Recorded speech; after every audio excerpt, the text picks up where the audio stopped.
আসসালামু আলাইকুম সুপ্রিয় দর্শক, কেমন আছেন? নিশ্চয়ই ভালো আছেন। আজকে একটা ভিডিও দেখাবো। আমি জানি না, আমার কাছে কোনো ফিলিংস নাই, আপনারাই বলবেন। তো আগে আপনারা ভিডিওটা দেখেন, আমি আপনাদেরকে ভিডিওটা দেখাচ্ছি।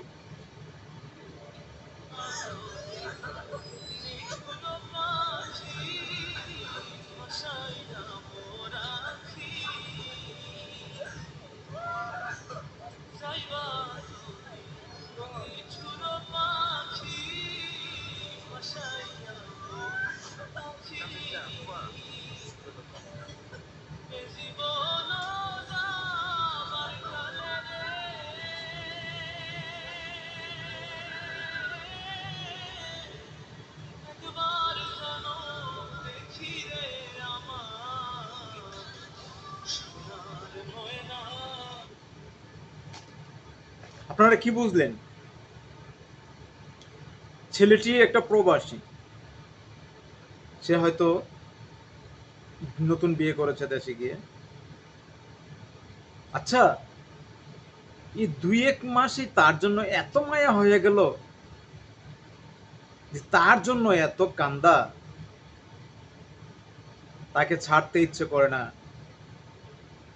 আর যারা জন্ম দিল, লালন পালন করলো, বড় করলো, তাদের বুঝি এই যে চলে আসতেছে বিদেশে, তার জন্য মায়া লাগে না? কই মারা তো মার কান্না তো কখনো এইভাবে হয়? মা তো কান্দে, বাবা কান্দে, কিন্তু 3 দিনের মায়া বুঝি 3 মাসের মধ্যে এত মায়া হয়ে যায়, মা বাবার চেয়ে বেশি মায়া হয়ে যায় তার জন্য। যাই হোক, আপনার এগুলো আমি জানি না কেন এগুলো ভিডিও করে এরা, আর কেন এই মায়া কান্না। মায়া লাগতেই পারে, স্বাভাবিক, একটা মানুষের জন্য মায়া লাগতেই পারে, কিন্তু এই বলে ভিডিও করে এভাবে প্রকাশ্যে আনা, এটাতে কি বোঝালো? যে দুনিয়ার চেয়ে, মা বাবার চেয়ে তার বেশি মায়া, এর বেশি মায়া, আসার সময় এত কান্না দেখায়া। মায়া লাগতে পারে, সে ঘরে বসে কাঁদুক, তাই না? তারা জড়িয়ে ধরে প্রকাশ্যে এত কাঁদতে হবে, এটা তো মনে হয় না যে সে অন্তর থেকে কাঁদছে। যাই হোক, বাকিটা আপনারা বলেন। সালাম।